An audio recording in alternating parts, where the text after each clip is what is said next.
मैं ये बात बोल देता हूं, इंटरनेट में मुझे लोग गाली देने लगते हैं। सैलरी चाहिए भैया।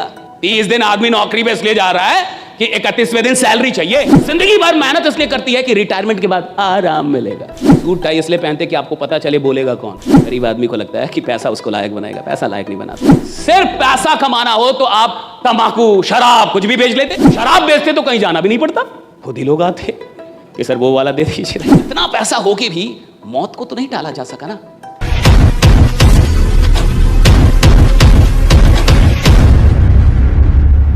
मिडिल क्लास मेंटालिटी के जो लोग होते हैं उनकी पहली कमी मैं बता रहा हूं, आराम। आराम पसंद आदमी होता है मिडिल क्लास का। और मिडिल क्लास का आदमी जितना आराम करता है साहब, विश्वास मानिए कोई नहीं करता है। मैं ये बात बोल देता हूं, इंटरनेट में मुझे लोग गाली देने लगते हैं, आप नहीं जानते कितनी मेहनत करता है, आप नहीं जानते कितनी मेहनत। तू क्या, मैं क्या लंदन से आया हूं? मैं भी इधर का ही हूं। जिस माटी का तू है उसी माटी का मैं भी हूं। मेरे को नस नस पता है, नस नस। मिडिल क्लास बहुत मेहनत, कुछ नहीं करती मिडिल क्लास। 8 घंटे की नौकरी करती है, वहां 8 घंटे गाली देती है बॉस को। इसको मेहनत नहीं बोलते साहब। ये मेहनत नहीं है कि तुम खेत में हल चलाओ और बैल को गाली दो, कि तुम मेहनत भी करो और काम को गाली भी दो। ये मेहनत नहीं होती साहब। मेहनत के मतलब अलग है। इसको कहते हैं मजबूरी, मेहनत नहीं कहते साहब। कि आदमी काम करे और काम को ही गाली दे। आदमी काम कर रहा है और बॉस को गाली दे रहे साहब, मेहनत थोड़े, ये तो तुम्हारी मजबूरी है। और इसीलिए तो आदमी अमीर नहीं बनता। सिर्फ मेहनत करने से कोई अमीर नहीं बनता, बिल्कुल सच है। वरना मजदूर अमीर हो जाते। लेकिन मजदूर जो मेहनत कर रहा है साहब, मजबूरी में कर रहा है। और अमीर लोग जो मेहनत करते हैं वो मोहब्बत में करते हैं, मजबूरी में नहीं करते। वो मोहब्बत में काम कर रहा है, मजबूरी में काम नहीं कर रहा साहब। अमीर आदमी वो है ना जो जॉब में भी काम कर रहा है, 8 घंटे नहीं 10 घंटे मोहब्बत में काम कर रहा है, मजबूरी में नहीं कर रहा है कि बॉस है इसलिए करूंगा। बॉस नहीं भी है तब भी खतरनाक ही काम करता है वो। इसलिए वो आदमी चपरासी से और 4th ग्रेड से CEO तक पहुंच सकता है, कहीं तक जा सकता है कंपनी में, क्योंकि वो मेहनत कर रहा है और मोहब्बत में कर रहा है। उसको काम से मोहब्बत है। ज्यादातर लोगों को काम से मोहब्बत नहीं है, पैसों से मोहब्बत। सैलरी चाहिए भैया। 30 दिन आदमी नौकरी पे इसलिए जा रहा है कि 31वें दिन सैलरी चाहिए। तो जिसको सैलरी से मोहब्बत है ना साहब, उसकी जो मेहनत है वो बेईमानी वाली मेहनत है। वो मेहनत कर रहा है लेकिन बेईमान है। तो पहली चीज, मिडिल क्लास बड़ी आराम पसंद क्लास होती है। आराम पसंद क्लास है, मानिए मत मानिए, भाड़ में जाइए, मेरा क्या उखाड़ लीजिएगा। बहुत आराम पसंद क्लास है ये 40 साल तक आराम करती है, 50 साल तक आराम करती है। और जिंदगी भर मेहनत इसलिए करती है कि रिटायरमेंट के बाद आराम मिलेगा। है केवल आराम घुसा है इनके दिमाग में, केवल आराम। इस देश के बहुत सारे माँ बाप सुनेंगे अभी मुझे, ये चल जाएगी वीडियो, डाल देना राइट। बहुत सारे माँ बाप इस देश में, मिडिल क्लास का आदमी क्या चाहता है, सरकारी नौकरी हो जाए, बच्चे की सरकारी नौकरी हो जाए, बच्चे की सरकारी। और सरकारी नौकरी क्यों हो जाए? क्योंकि उसमें काम कम करना पड़ता है, कि मेरा बच्चा आराम से रहेगा, आराम से रहेगा, आराम से रहेगा। ज्यादातर माँ बाप यही चाहते हैं कि सरकारी नौकरी में काम कम करना होगा। टीचर हो जाएगा तो पढ़ाना भी नहीं पड़ेगा, खिचड़ी बांटेगा पैसा कमाएगा, खिचड़ी बांटेगा पैसा कमाएगा साहब। हाँ, पढ़ाना भी नहीं है, दिन भर बैठे रहना है, मार आराम से जो करना है वो करो। किसको मतलब है बच्चा पढ़ रहा है या नहीं पढ़ रहा है, सही है गलत? कितने सरकारी स्कूल में पढ़ाई हो रही है, कितने सरकारी विश्वविद्यालयों में पढ़ाई हो रही है। विश्वविद्यालय में घास जमे हुए, कॉलेज में प्रोफेसर दिखता नहीं है, क्लास लेता नहीं है, और मुझे घंटा डर नहीं लगता ये सब बोलने में। कितने ईमानदार लोग हैं। और ये जितने भी लोग हैं जो नौकरियां कर रहे हैं या नौकरी की चाह रखते हैं सरकारी नौकरी की, ये वही लोग हैं जिनको आराम से जीना है साहब, जिनको आराम से पैसा कमाना है साहब। और जिसको आराम से जीना, आराम से पैसा कमाना है, वो इतिहास बनाने के लायक ही नहीं है। जिसको आराम से नफरत है वो इतिहास बनाता है कि नफरत है मुझे आराम करने से, मेरे को आराम नहीं चाहिए, मेरे को काम दो।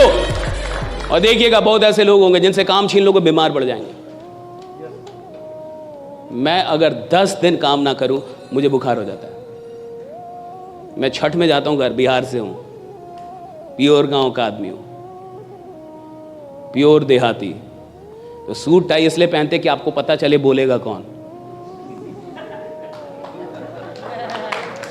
वरना ऐसे आएंगे अब पता ही नहीं चले कौन बोलेगा।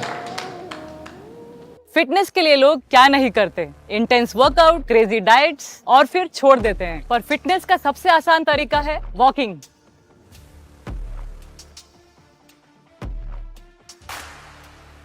ઓય સાયના, આ તો આપણી સાયનાબેન છે.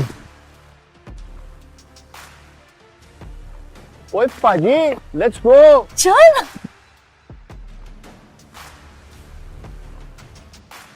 મચા, આઈ એમ વોકિંગ. অভিযান মানে আমরা সবার আগে?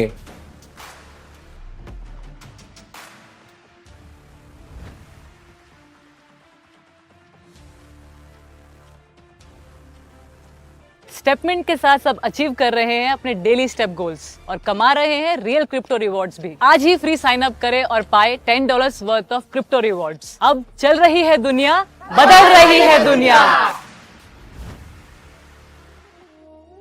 मैं गया इंडियन आर्मी में 2018 में।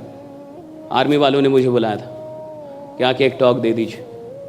अब आर्मी में टॉक देना बड़ी बात है, क्योंकि देश की सेना से बड़ा इस देश में और कुछ भी नहीं है। राइट भैया, वही तो आपकी रक्षा कर रहे हैं। देश की सेना कितनी बड़ी चीज़। देश की सेना में लोग भर्ती होना चाहते हैं, जाना चाहते हैं। मुझे बुलाया गया मोटिवेट करने के लिए, कहा कि मोटिवेशनल टॉक कर दीजिए। मैं गया, जो मुझे लेके गए थे, जब हम लोग सीओ कमांडिंग ऑफिसर के ऑफिस में पहुंचे तो जो मुझे लेके गए थे, सीओ साहब ने उनसे पूछा वो कहाँ है जो बोलेंगे। वो नहीं आए तो बोले यही तो हैं। कहा कि ये बोल लेंगे। राइट, आर्मी वाले थे सब। अब आर्मी तो ऐसे भी बहुत खतरनाक होती है, और सबकी उम्र 40 साल 45 साल, ऐसे उम्र 55 साल। राइट, सब आर्मी के जवान। राइट, तो सीओ साहब ने बोला ये बोल लेंगे। तो हमारे गुरु जी थे, क्या कि अब तो ये माइक देने के बाद पता चलेगा कि बोलेंगे कि नहीं बोलेंगे। उन्होंने कहा कि अब सचिन कौन है ये उसकी लंबाई चौड़ाई से थोड़े पता चलता है, ये तो हाथ में बल्ला आने के बाद पता चलेगा कि सचिन कौन है। राइट, कुछ लोग आपको मिलेंगे जो मेहनत से दूर करेंगे, बोलेंगे मेहनत नहीं करना है, आराम से रहो, फिर भी पैसा आएगा।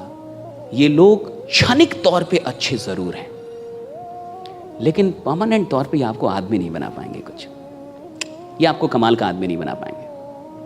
ये कुछ पैसा जरूर कमा देंगे आपको, लेकिन आप पैसा कमाते रहे इसके लायक नहीं बना पाएंगे आपको। और सवाल इसका नहीं है साहब कि मैंने 1 करोड़ रुपया कमा लिया। सवाल इसका है कि जब मैंने 1 करोड़ रुपए कमाया तो मेरी हैसियत 10 करोड़ की हुई या नहीं हुई। राइट, सवाल इसका है। मैं आदमी 10 करोड़ का बना के नहीं। 1 करोड़ कमाने की यात्रा में मैं आदमी 10 करोड़ का बना के नहीं। 10 करोड़ कमाने की यात्रा में मैं आदमी 100 करोड़ का बना के नहीं। और जब मैं कमाने की यात्रा में था तो मैं अपनी इनकम से बड़ा आदमी बन पाया कि नहीं। और जो आदमी अपनी इनकम से बड़ा आदमी नहीं बन पाया है, यानी जिस दिन उसकी इनकम चली जाएगी दोबारा खड़ा नहीं हो पाएगा साहब। लेकिन जो आदमी इनकम कमाने के चक्कर में, यानी पैसा कमाने के चक्कर में, उपलब्धियां लेने के चक्कर में अपनी उपलब्धियों से बड़ा बन गया है, उससे सब कुछ छीन भी लोगे भाई 100 बार गिरेगा, 101 बार उठ के और फिर से साम्राज्य बना देगा। राइट, 100 बार गिरेगा, 101 बार उठेगा। हमारे साथ गलती क्या होती है कि कई बार हम लोग पैसा कमाते हैं, लायक नहीं बन पाते। और देखिए, लायक मेहनत बनाती है, याद रखिए, पैसा नहीं बनाता लायक। गरीब आदमी को लगता है कि पैसा उसको लायक बनाएगा, पैसा लायक नहीं बनाता, मेहनत लायक बनाती है।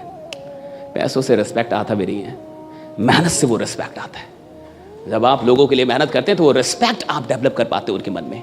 सिर्फ पैसा कमाने वाले लोग तो बहुत हैं इस दुनिया में, राइट, लेकिन सबको वो रिस्पेक्ट नहीं मिलता। लेकिन जिन लोगों ने लोगों के लिए मेहनत की है साहब, उन्हें वो रिस्पेक्ट मिलता है। और याद रखिए, आप सिर्फ पैसा कमाने तो नहीं आए यहाँ पे। जहां टीम वर्क होता है वहां सिर्फ पैसा कमाने को नहीं आता साहब, वहां उसको एक रिस्पेक्ट चाहिए। सिर्फ पैसा कमाना हो तो आप तंबाकू, शराब कुछ भी बेच लेते, और बल्कि शराब बेचते तो कहीं जाना भी नहीं पड़ता। खुद ही लोग आते कि सर वो वाला दे दीजिए, राइट, जो कल दिया था वो थोड़ा ज्यादा सही है। लेकिन कहीं ना कहीं आपको देश के लोगों की फिक्र है। आप चाहते हैं कि ऑर्गेनिक लोग चीजों का उपयोग करें, आप चाहते हैं उन्हें कोई बीमारी ना हो, आप देश के लोगों को स्वस्थ रखना चाहते, उनको हॉस्पिटल से दूर रखना चाहते। आप नहीं चाहते कि भारत का कोई भी आदमी हॉस्पिटल में जाए, परिवार में कोई भी आदमी बीमार है, आप ये नहीं चाहते, और आप इसके लिए काम कर रहे हैं। और जब आप इस उद्देश्य के लिए काम कर रहे हैं, कि भैया ये देश स्वस्थ रहना चाहिए, लोग स्वस्थ रहने चाहिए, भैया तब आपको आराम से नफरत हो जानी चाहिए कि मैं अपनी जिंदगी में कितने लोगों से मिल लूं, कितने लोगों को बता दूं, और किसकी जिंदगी कब तक ये कौन जानता है साहब। टी सीरीज के मालिक की बेटी नहीं रही, पोती, उसको कैंसर हो गया, वो जर्मनी में इलाज चल रहा था। क्या टी सीरीज के पास पैसों की कोई कमी है? जर्मनी में इलाज चल रहा था। हम और आप इतने आश्वस्त कैसे कि हम जीते ही रहेंगे? मर तो कोई भी कभी भी सकता है ना, मौत तो कभी भी किसी की भी आ सकती है। और टी सीरीज का पास इतना पैसा, अभी आपने न्यूज सुना होगा, वो जर्मनी में इलाज चल रहा था कैंसर का, राइट, और डेथ हो गया, नहीं बचा पाए वो लोग। और यंग बच्ची एकदम अभी 20s में होगी शायद, और एकदम यंग लड़की, और नहीं रही। आप सोचिएगा, इतना पैसा हो के भी मौत को तो नहीं टाला जा सका ना, रीजन था कैंसर, राइट। और आप जिन चीजों पे काम कर रहे हैं वहां पे इसके भी तो ना होने की संभावना बनती है। और देखिएगा कि जब आप किसी को बीमारी से दूर कर देते हैं साहब, तो आप उसके लिए खुदा हो जाते हैं।